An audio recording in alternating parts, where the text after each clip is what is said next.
possibilidades que ele viabiliza, né? Nós temos dentro de um posto de combustíveis, nós temos, como eu já mencionei aqui, um sem número de relações. E essas relações hoje, elas estão muito mais apropriadas dentro de um sistema de franquia.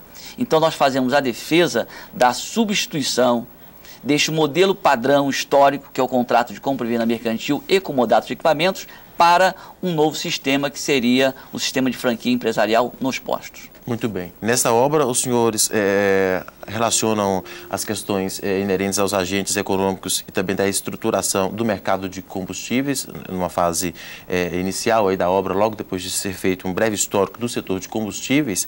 Depois os senhores falam também da relação jurídica entre a distribuidora e o revendedor de combustíveis, até chegar aos comentários à legislação de revenda, inclusive citando lá no final, em anexos, né, professor, a legislação da distribuição de revenda de combustíveis, ou seja, algumas portarias da Agência Nacional do Petróleo. Desta forma, como está estruturada, a obra se torna interessante não apenas para o profissional jurídico, mas principalmente para quem está lidando em termos econômicos com esse tipo de negócio, né? Sua observação é perfeita. Aqui a finalidade dos livros é não só o público do direito, né? Claro que as temáticas, as questões tratadas, elas têm um direcionamento ao acadêmico, ao advogado, ao juiz, ao professor, enfim, a todos os operadores do direito. Mas não é o livro não é uma obra fechada, específica, na verdade, para tão somente este público que acabei de mencionar.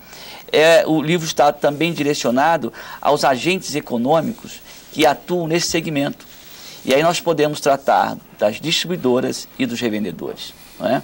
Nós temos aí um número considerável de postos de combustíveis no Brasil e que são sedentos por essas informações, não têm esse acesso a esses dados, a essas informações que nós estamos tratando nos livros, de modo que eles também poderão se utilizar. Nós tratamos aqui numa linguagem mais acessível possível, para permitir que o próprio revendedor, se tiver acesso ao livro, possa compreender essas condições que nós tratamos nos livros, todas as temáticas que envolvem a sua vida empresarial. E por isso mesmo é que nós trouxemos ainda a legislação específica da Agência Nacional do Petróleo. Nós dissecamos a portaria que cuida da revenda de combustíveis e dizendo ao revendedor o que ele deve cumprir e como cumprir. Muito bem. E é interessante destacarmos também para o telespectador que há uma outra obra, também lançada pelos professores Luiz Antônio Guerra e Valério Pedroso Gonçalves, que diz respeito especificamente ao contrato de locação mercantil de postos de combustíveis. O que precisa ser observado com mais rigor ao fechar um contrato de locação? Bom, o contrato de locação, na verdade, ele é o início de uma operação.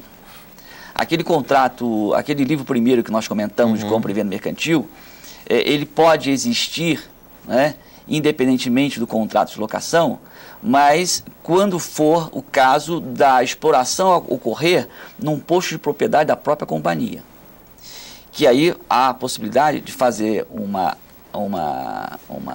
relacionamento comercial que contemple a um só momento compra e venda, comodato e também locação.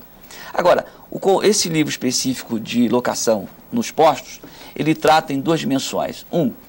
O que é o contrato de locação para ou específico de propriedade das companhias e a locação de imóveis de terceiros.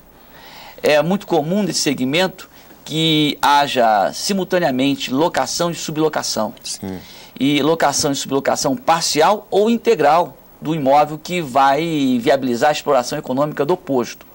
De modo que há aí um grande questionamento para se saber quem é o titular deste fundo de negócio, deste fundo de comércio que é formado no posto. Pertence